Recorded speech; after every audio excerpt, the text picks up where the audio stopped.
You know, recently, I've been kind of burnt out from a lot of things anime and manga related. I mean, besides weekly chapter releases and with a few exceptions of some seasonal anime this season, I've just been kind of tired of watching and consuming new anime and manga. And don't get me wrong, I still love this medium and I don't think anything could happen to potentially change that. But sometimes, it's always good to take a break from something even if that thing is let off from your genuine passions. So in the meantime, I've been having a ton of fun looking for things to do in my off time. And as of late, I took it upon myself to get more invested into a ton of things that revolved around probably some of the best times in my life. My childhood. So I took a step back from anime and manga and started playing some games not so long ago. I picked up back on my replay of Kingdom Hearts and the franchise itself because of the recent announcement of Sora coming to Smash, as well as a trip down memory lane with some of my favorite movie franchises of all time like Pirates of the Caribbean and Star Wars. But in the realm of traveling down this path, I actually found a few things that recollected some of my thoughts of my childhood. I ended up finding a few of my trading cards from both the Pokemon and Yu-Gi-Oh series out of curiosity in my closet. So it got me thinking, instead of taking all this time to utterly consume myself with a new media of anime and manga, why not talk about some anime that surely defined my childhood if not yours as well?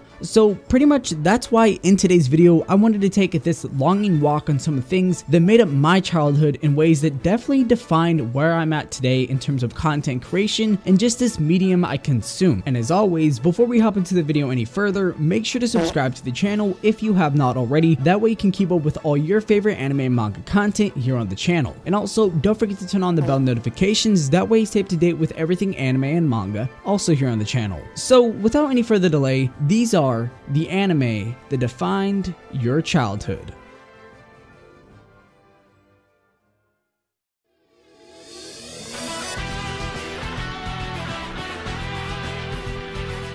So when talking about childhood memories, whether it be from an anime and or a game, usually the first thing that comes to mind when talking about both is Pokemon. Now, Pokemon probably had the biggest influence on me when I was younger. In fact, it was one of the first video games I played quite literally ever, from playing the original Pokemon Blue to Yellow, then to Fire Red, then the transition more broadly to Stadium and then Coliseum, and pretty much after that, it became a majority of the entire franchise of Pokemon. The anime, however, was also something that holds quite a bit of strong recollection from my childhood, and I just remember actually not having cable back when I was really young, so I had to end up going to the library to pick up anything Pokemon related, such as collection books and old DVDs and VHSs. But when I started to get a bit older, I started getting into the trading card game and then more into the anime as the seasons went on, and I was really never good at the trading card game, like at all. It more so just became a hobby to collect the cards and that kind of stuff. But I think overall, the anime definitely had the biggest influence on me along with the games, because I just remember having so much passion for it and wanting to fully immerse myself within the world more than anything.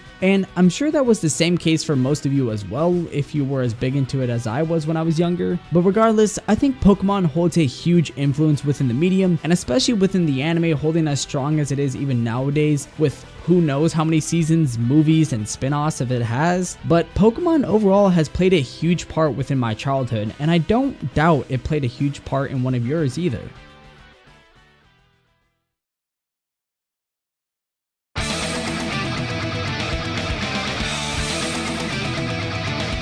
Next up though is Beyblade, and like a lot of other things during my childhood, Beyblade was also another key piece to having that core collection of bays at your disposal, because you never knew when someone would just pull up on you with their holster and launcher and just ask you to battle literally at any time. It really didn't matter, especially when we were kids, but to put into perspective, Beyblade had a major impact on my childhood just like the rest of these series, but there used to be times when it wasn't just kids using them, like everyone was using them, and in the late 2000s, early 2010 era, for me that's when it started to peak at its prime, but at least in terms of just its actual in-person game itself. But as for the anime and television series, it felt like Beyblade held a pretty high running standing on multiple ended series with successful and proud audiences. I mean, taking it back to the original Beyblade, to V-Force, then all the way up to the movie, then onwards to the Metal Fusion franchise, Beyblade had a pretty amazing run up until after all that, when things started to die down of course. Metal Fusion, however, was a personal favorite of mine because that's when I started to initially get into the whole idea of what Beyblade was, so I pretty much just had more of a connection to the show than anything else during that time. On the contrary though, when it comes to the Beyblade video games and other forms of media, I think that's when the series of Beyblade lacked in.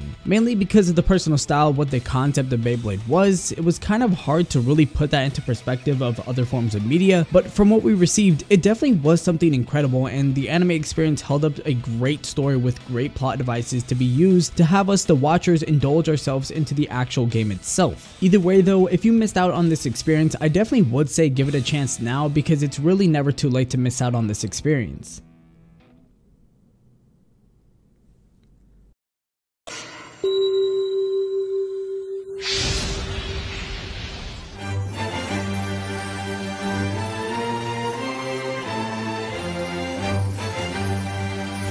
Moving on though, we have Yu-Gi-Oh! So Yu-Gi-Oh! Has been oddly identical when it comes to my situation with Pokemon growing up, except more like backwards in a way. Remember how I said I used to go to the library for stuff on Pokemon as a kid? Well, that's kind of how I was introduced to Yu-Gi-Oh! As well as I picked up some of the first few volumes for the Yu-Gi-Oh! Manga and the Yu-Gi-Oh! DVDs to watch the TV series for. I fairly remember getting super attached to the game faster than anything else on this list, because I was already so much into so many other things, but Yu-Gi-Oh! Wasn't so hard to get into because it already had reminded me of so many things I had already consumed, but just into one thing. So I started collecting the trading cards and getting super endorsed into what the game was all about. On top of that, I found myself spending more time out of anything to genuinely learn and construct how the game works. Mind you now, it's been so long since I really played, so all that knowledge has pretty much faded away, on top of how much the game has adapted nowadays. But recommending everything, just like with a lot of these games, I usually tend to be more endorsed into the show because, like I said, I was really young, so competing or winning a lot wasn't really my strong suit. So the anime kind of took that void and filled it in, and just like Pokemon and Beyblade, Yu-Gi-Oh! Had an amazing run when it comes to the longevity of the TV series. For me personally, the first 3 running series, being the original Yu-Gi-Oh! And then GX, and then I believe 5Ds, were the longest stretch of the genuine content before the card game seriously switched up.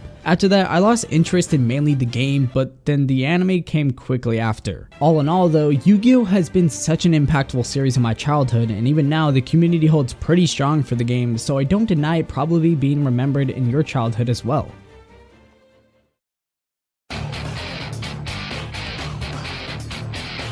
And finally, last but certainly not least, we have Bakugan. I definitely think out of all these series I've mentioned so far, Bakugan is probably the most underrated and or just underappreciated in terms of these 4. However, I can understand why, because just the lineup of these previous series I mentioned is hard to compete on its own, but this anime and game for that matter, whether it be the actual television series itself or the game either in hands or on a console, was an absolute gem. And where I was from at the time, Bakugan held probably the biggest in-person tournament around the block and just at local innings. The only thing I could really complain about at the time was that I was super young during the peak of its involvement in the late to mid 2000s. As for the anime though, and or the television series, however you want to call it, it was something that I actually picked back up on recently to see the difference on how much it would really reflect on me, and see it as you will, but I think when we're a lot younger, we tend to never really pay attention too much into the plot of things and just focus on more what is currently happening or what is to happen in the next morning when you wake up for school. But seeing as it is, recently the plot of Bakugan's anime had an actually fairly decent story up until the end of the original series. After that, it could easily be talked about whether you didn't like the new shows to come out or not, because the series after that just decided to go down another route of direction with the remakes and whatnot. All in all though, I think when it comes down to it, these anime and trading card games all hold a special place within me when I was a kid, and so no matter what it may be within all the new spin-offs or whatever they decide to do nowadays, these will always be the anime that not only defined my,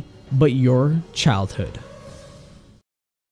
And with that everyone, I think that about brings things to an end for this video. This has been Augie. As always, make sure if you enjoyed the video to leave a like and subscribe to the channel if you have not already. Also, make sure to check out Energy's channel because he is the one who also edited this video on top of last week's video. And also make sure to just check him out because he has great stuff, so he's going to be linked in the description box down below. Also, if you're new here, let me know what anime reminds you of your childhood, and don't forget to turn on the bell notifications, that way you never miss out on another new anime and or manga video. We also have a Discord in the link in the description box down below if any of you would like to join. And with that everyone, my Twitter is @AnimeAugie, and I'll make sure to catch each and every single one of you guys in the next video. Peace.